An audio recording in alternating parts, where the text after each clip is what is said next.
Fala pessoal, sejam bem-vindos à Tech 3D Brasil. Meu nome é Rodrigo e no vídeo de hoje falaremos sobre impressão com PETG. Vamos estar comentando sobre configurações, parâmetros dentro do Cura 4.11. Se gosta de conteúdos como esse, se inscreva no nosso canal, comente e compartilhe o vídeo. Isso ajuda o nosso canal a crescer e assim podemos criar mais conteúdos como esse para vocês. Então, bora para o vídeo.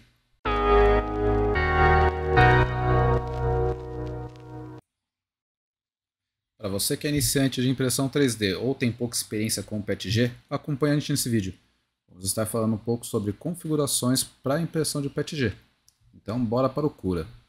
Estou usando a versão 4.11, não atualizei minha versão ainda. Aqui eu tenho um perfil já criado, foi feito num vídeo anterior, do PETG com altura de camada de 0,2. Vou estar utilizando um cubo de calibração para as explicações. E vamos lá. Para a parte de qualidade, uma das coisas mais importantes é a altura de camada, tá? PETG com altura de camada de 0.1 eu não considero muito legal. O PETG você consegue fazer impressão com 0.1, porém pela minha experiência aqui, normalmente eu tenho problemas com entupimento de bico. E a qualidade da peça não fica lá aquelas coisas. Então a gente trabalhar com uma altura de camada de 0.15, 0.2, a gente tem uma qualidade muito melhor no PETG. E a probabilidade do bico entupir também é muito menor. Então nesse caso eu vou estar utilizando esse perfil padrão que eu criei. Você pode estar escolhendo o perfil que você quiser. Eu já cheguei a imprimir até 0.3. O único problema de fazer impressão com 0.3 de altura é que quanto maior a altura de camada, maior vai ser as linhas de impressões que vão aparecer na sua peça. Então vamos lá. Aqui nós vamos trabalhar. A altura de camada vai ser 0.2 e a altura da primeira camada 0.3. Por que eu considerei 0.3 a altura da primeira camada? Com PLA eu sempre imprimo com 0.2 a altura da primeira camada. Porém, sempre que eu ia trocar de PLA para PETG, eu tinha que ficar configurando o nivelamento da mesa de novo. No caso dessa impressora que está configurada aqui, eu tenho o belly touch. Então eu sempre tinha que regular essa altura da impressão. Para evitar fazer isso, o que eu preferi fazer? Eu preferi aumentar para 0.3, um décimo a mais, e configurar um pouco também no fluxo de extrusão de material. Não nesse fluxo, um pouquinho mais para baixo, mas eu fiz uma regulagem no fluxo de extrusão e consegui manter a configuração mecânica da impressora igual para os dois materiais. A única alteração que eu faço é no software e deixo ele salvo dentro do meu perfil. Na parte de paredes superior e inferior em preenchimento, isso não está muito vinculado ao material que você vai imprimir, mas sim ao tipo de peça que você vai fazer. Então, uma peça que precisa ser mais resistente, você pode trabalhar com espessuras de camada, você pode trabalhar com alturas diferentes. Aqui ele já vai fazer uma pré-configuração de acordo com a altura que você coloca. No caso, essa seria a configuração padrão dele. E no caso de preenchimento, a mesma coisa. Você pode escolher de acordo com a necessidade da sua peça. Uma das coisas que eu costumo fazer é ativar esse parâmetro, que é conectar linhas de preenchimento. Na minha opinião, esse parâmetro ajuda a manter uma resistência mecânica maior na peça. Se você notar aqui, você pode ver que ele está conectando esse lado a esse lado do preenchimento. Vamos desativar. Note que aqui o preenchimento ele vai até aqui, ele para, o bico faz a retração, volta para cá e começa a fazer de novo.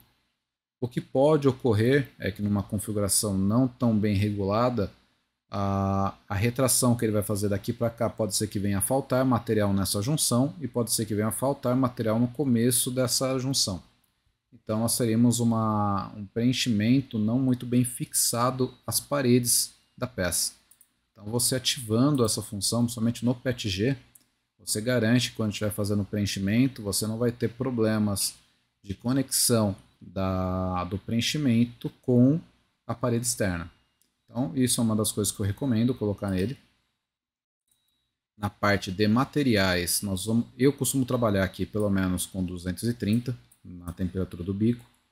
Precisei fazer a restauração de acordo com o fabricante, mas hoje eu padronizei meus materiais tudo para o material da 3D fila. Nesses materiais eu consigo trabalhar em 230 de impressão normalmente, não tem problema nenhum. e trabalho com uma temperatura de mesa em 70 graus. Aqui é onde está a maior sacada do PETG. Nós temos fluxo de material, ou seja, aquela alteração que eu fiz lá em qualidade 0.3, eu fiz uma correção daquele fluxo, aumentando o meu fluxo da camada inicial. Por que isso? Aqui, quando você começa a fazer a impressão, você tem ele fazendo as paredes, depois fazendo o preenchimento. Se isso aqui não estiver bem regulado, você vai ter dois problemas. Primeiro problema, um fluxo muito baixo.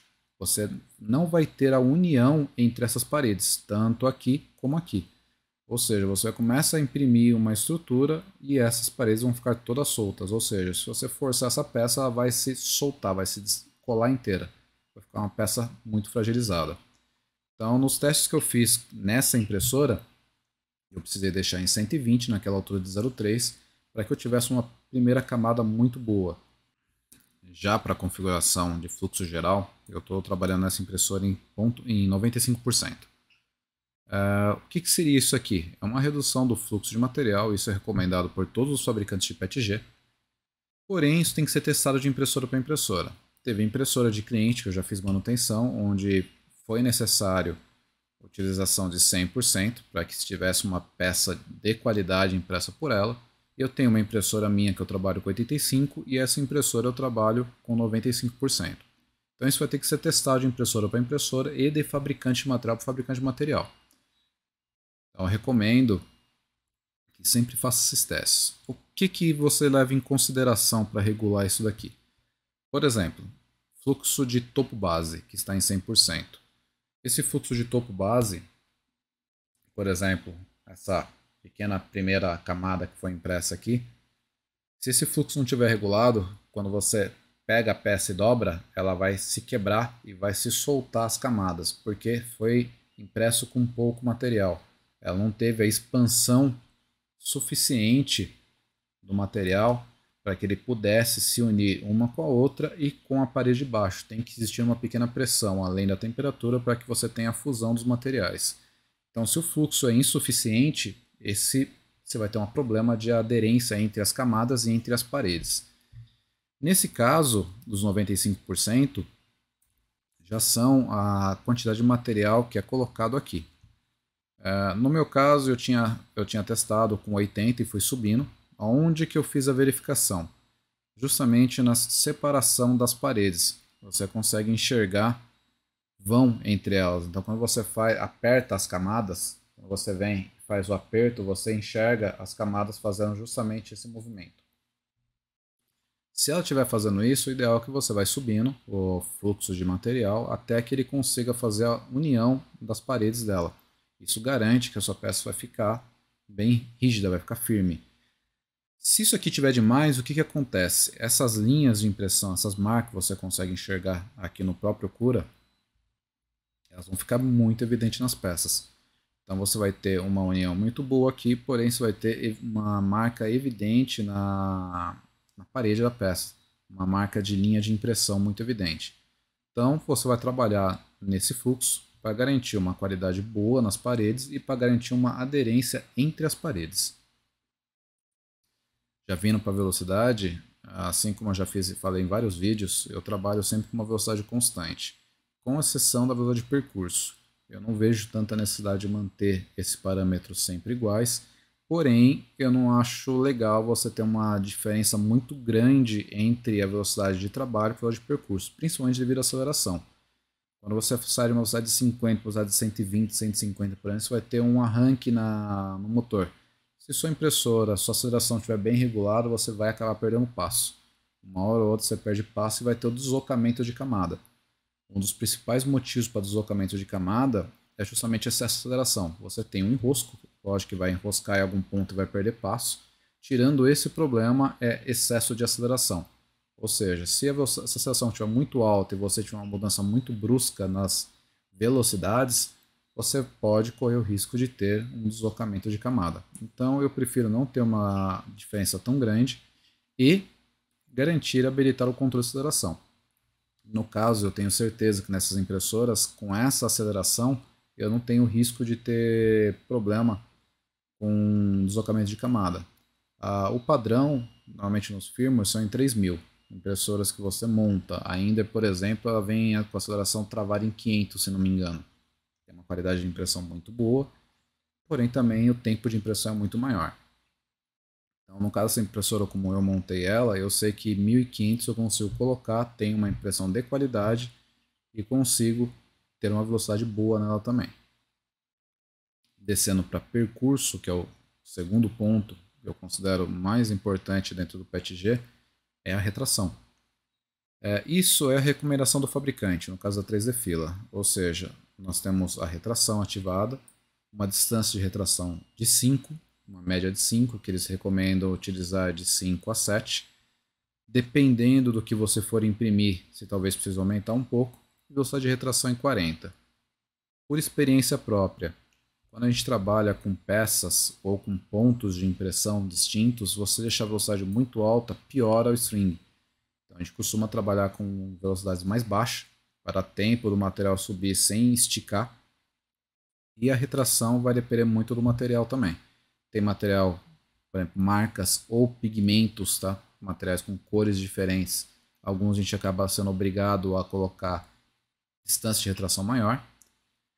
Trabalho quando o material é contínuo igual esse, que eu não vou ter mudança, não vou ficar saindo com o bico muito do lugar. 40 é mais que o suficiente, não vai ter problema nenhum. E a distância também 5 está muito boa. E refrigeração, os fabricantes somente recomendam refrigeração em 50. Eu costumo manter a minha refrigeração em 100. Não tenho problema nenhum de aderência nas peças, de dilatação, de contração, coisa parecida. Aderência à mesa. Nesse caso eu estou com o skirt ligado. O motivo de manter skirt, ou no meu caso eu tenho um início de G-code onde eu faço uma purga na lateral da mesa, é justamente para a hora que o bico sair daqui para vir para cá para fazer a impressão da primeira camada, não falte material. E se faltar material na primeira camada, você já vai ter uma primeira camada feia e provavelmente um problema com a aderência à mesa depois. Então recomendo sempre manter um skirt ou o brim, se a peça não tiver uma aderência tão boa, não tiver uma área de contato boa com a peça, manter o brim ativado. E é isso. Vamos lá para a impressora, vou fazer uma impressão nessas configurações e logo mais a gente volta para mostrar.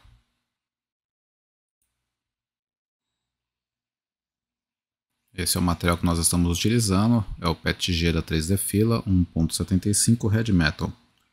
Aqui dá para você ver que já tem as configurações de temperatura e mesa que eles recomendam. E aqui nós temos o nosso cubinho de calibração. É dessa forma que ele ficou. Dá para notar a impressão das paredes. Pode notar que as impressões ficaram bem suaves. Passando a mão quase não dá para sentir elas.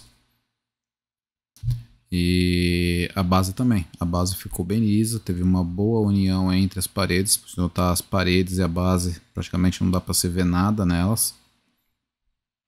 E é isso aí, pessoal. Espero que vocês tenham gostado do conteúdo. Peço que se inscrevam no canal, comente e compartilhe esse vídeo. Isso irá ajudar o nosso canal a crescer e poder criar mais conteúdos como esse para vocês. Até mais!